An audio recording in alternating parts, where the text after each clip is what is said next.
asking you about dissenting opinion. I'm asking you where you came up with this and distributed misinformation. I am going you have to a responsibility. I'm trying not to get upset. You have a responsibility of being a member of council to uphold a certain standard. I do. And calling people out and tell people that there's money for roads, I want to know where did you come up with this money? Well, when we go to a financial meeting, I want to know right now. Well, I understand, but you're not the boss.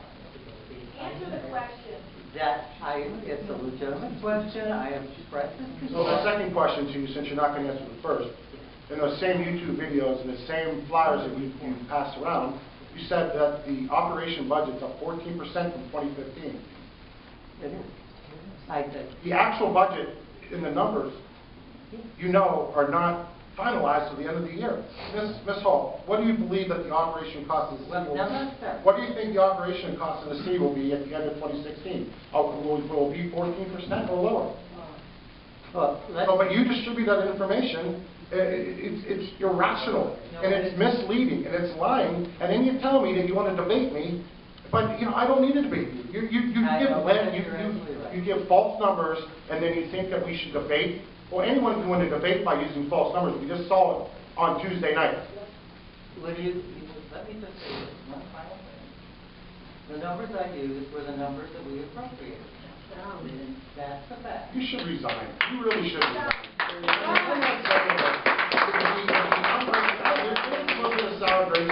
Because the election didn't go the way that I hoped it. But for you are spearheading a movement that is telling people wrong information. You told she doesn't say that I'm lying. She just wants for me to shut up because she knows. You know what? I'm going to make a motion right now to remove you from office. Mark, can I do that?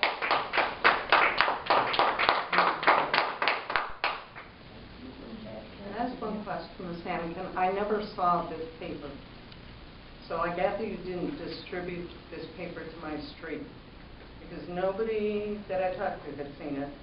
But I keep hearing these numbers, and then I finally saw it. Where did you come up with those numbers? They were not numbers that we talked about in our finance meeting.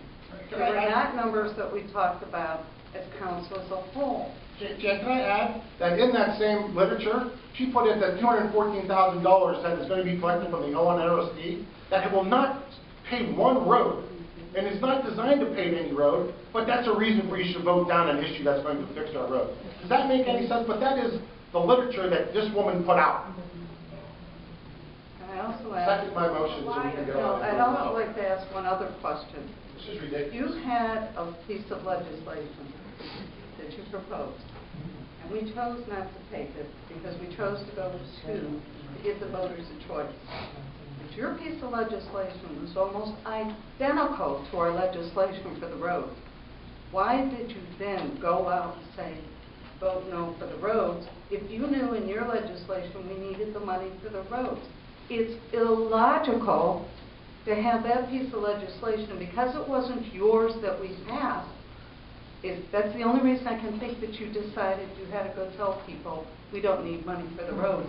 But you have the exact same dollar amount, the same percent, and the same amount of years. Why? Answer the question.